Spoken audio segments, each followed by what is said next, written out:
It's so dark I can't breathe. It's filling my lungs. I'm going to choke on it. He's there. I can feel him watching me. I wish I could see him, but I know he's there. He's laughing at me, just waiting for me to close my eyes. Someone, please turn on the light. I set the book down. It was getting late, and the only thing illuminating my room was the cracked bedside lamp that occasionally flickered, casting my room into impenetrable darkness for a split second at a time. I laughed nervously to myself. I knew there was nothing there. Of course I did.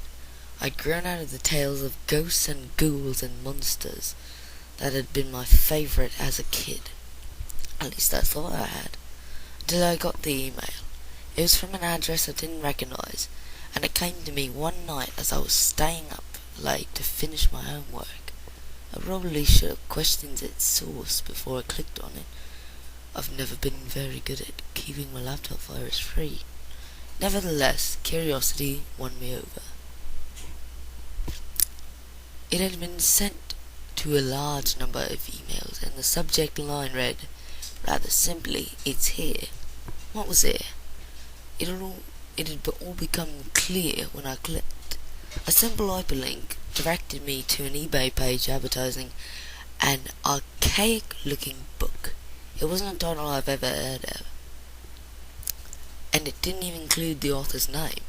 But the curious design of it intrigued me. It was on sale for a single penny. Someone's obviously keen to get it sold. I thought to myself, perhaps it was the lateness of the hour or the way the find rekindled the mystery-seeking child in me. But I started to giggle with excitement. Had I just found lost treasure? Grinning, I pulled open the dresser drawer in my bedside table to reveal my dusty debit card, which had laid abandoned for weeks on account of the pitiful sum contained in my account. A little over a few pence. My fingers flew across the keyboard as I tapped in my details to purchase the book, which promised to be delivered within 3 to 4 working days. Thank you for your order. We hope you enjoy your purchase. I felt exhilarated, but the feeling was a little odd. It was just a book after all. Yet as I sat there, the clock ticking 3 a.m., I couldn't help but feel sick with anticipation. The days passed slowly after that. I found it difficult to get the book off my mind, and I couldn't sleep at night, as if I was a small child with Christmas just round the corner. It finally came on Thursday, 5 days after I had received the email.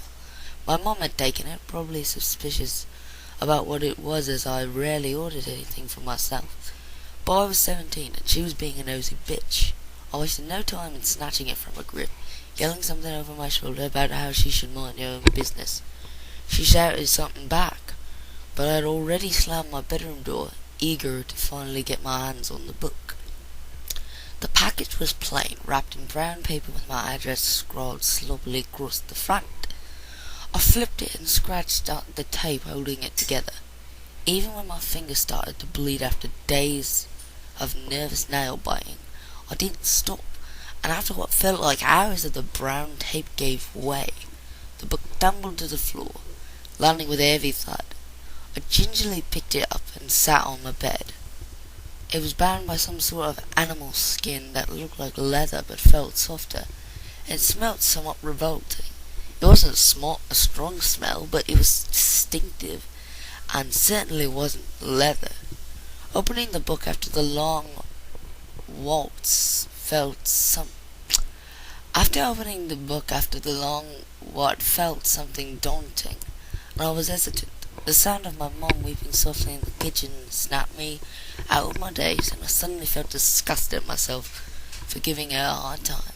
I placed the book in my drawer and looked in the mirror at my pale reflection. I ran my hands through my grassy hair and sighed, the lack of sleep showing in the dark purple circles under my sunken eyes. Exiting my room, I saw my mum sitting with her back to me, her head buried in her hands, her shoulder blades rising and falling irregularly to the tune of her cry. I slumped towards her, my movements slow and heavy as if I was physically weighed down by my guilt. Reaching her, I placed my hand on her back and muttered an apology. She continued to face the floor, seemingly ignoring my words. It was then that I bent down and noticed the red liquid that was seeping from between her fingers and trailing down her arms. My breath caught in my throat as I grabbed her arms, pulling them away from her face. Her eyes were missing. Blood was pouring from the black, empty sockets. They were so dark, so dark. Her mouth was a thin, straight slit, yet I could still hear the sound of her sobbing. How was she doing that? How was she making that noise? Was it her, or was it that sound of my own cries I was hearing? As my mouth had opened and tears were dripping down my chin onto the floor, mixing with the congealing blood. I felt my whole body spasm, whether from terror or nausea I couldn't tell. I crumpled to the floor and my mom's eyeless gaze followed me. From this position I could see the scalpel that was laying under the kitchen table, its handle streaked with gore and more blood, the tip poking from a large lump of white flesh. Oh my God! Her eyeball! It was looking at me. It was looking right at me. As tears pooled in my eyes, I looked back at her, and she smiled. The corners of her mouth tilted, and she tilted her head to the side in unison, transforming her face into a grotesque doll-like image. The crying turned to maniacal laughter, and the light above our heads blew, scattering shards of glass round the room. I sobbed harder, realizing I was able to run. My muscles paralyzed with fear, but then something descended on me, like a dense fog, smothering my face until the only sound I could hear was the pounding of my racing heart in my ears. I tried to break free. My arms, having found strength, flailed around desperately, but it was futile. Ah! The phone! I can hear the phone. I jolted awake and sat bolt upright. My face was drenched in sweat and my shirt clung to my back. I burst into tears. It was a nightmare. Just a nightmare. But it felt so vividly real.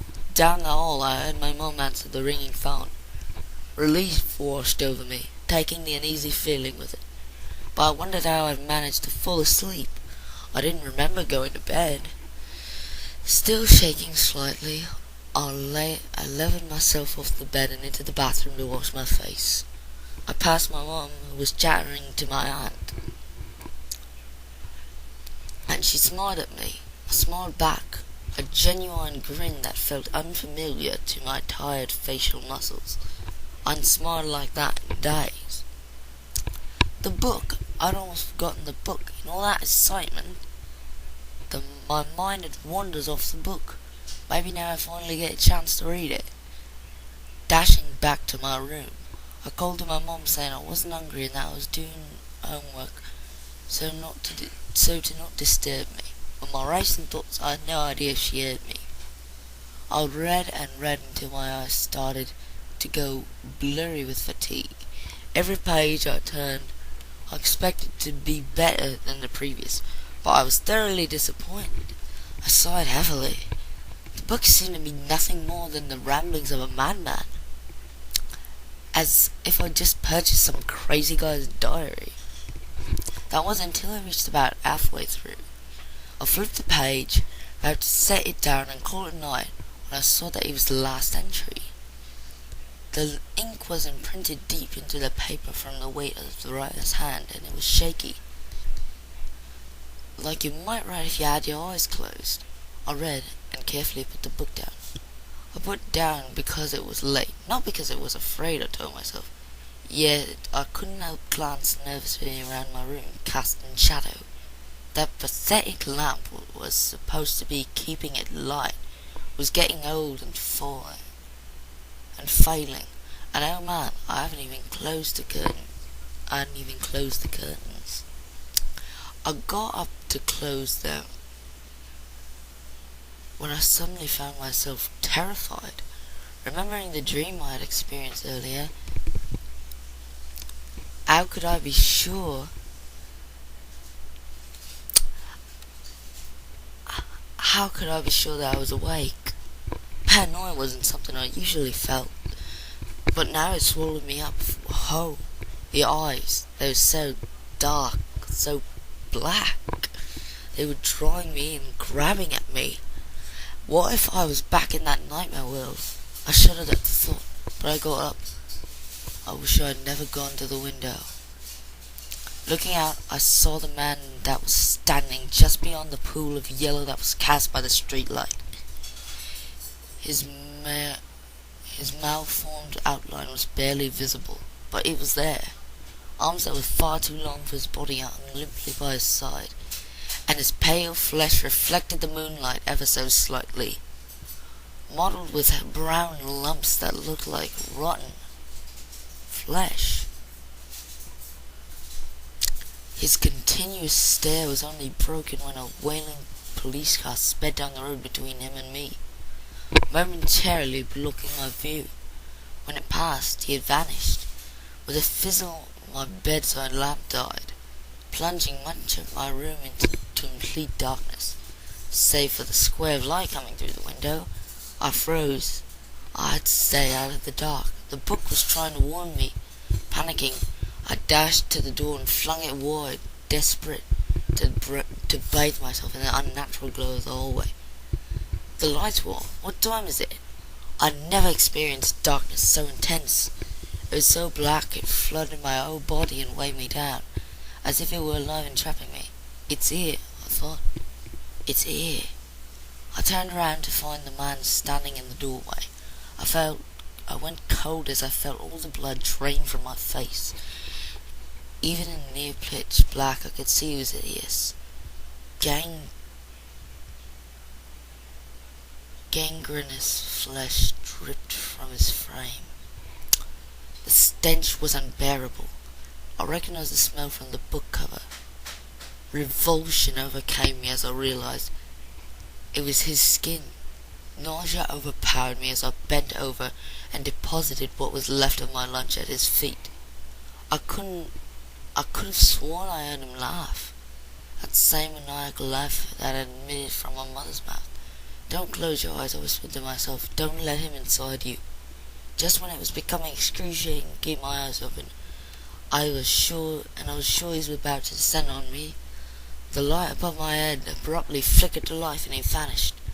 I turned to see my mom looking extremely concerned.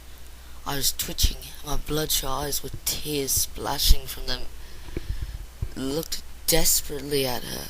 A puddle of vomit at my feet. "Nightmares," I whispered. I turned around and shut my bedroom door gently. I logged onto my eBay account, I put up a photo, and I got rid of it. But I still get the nightmares, and I never, ever turn off the light.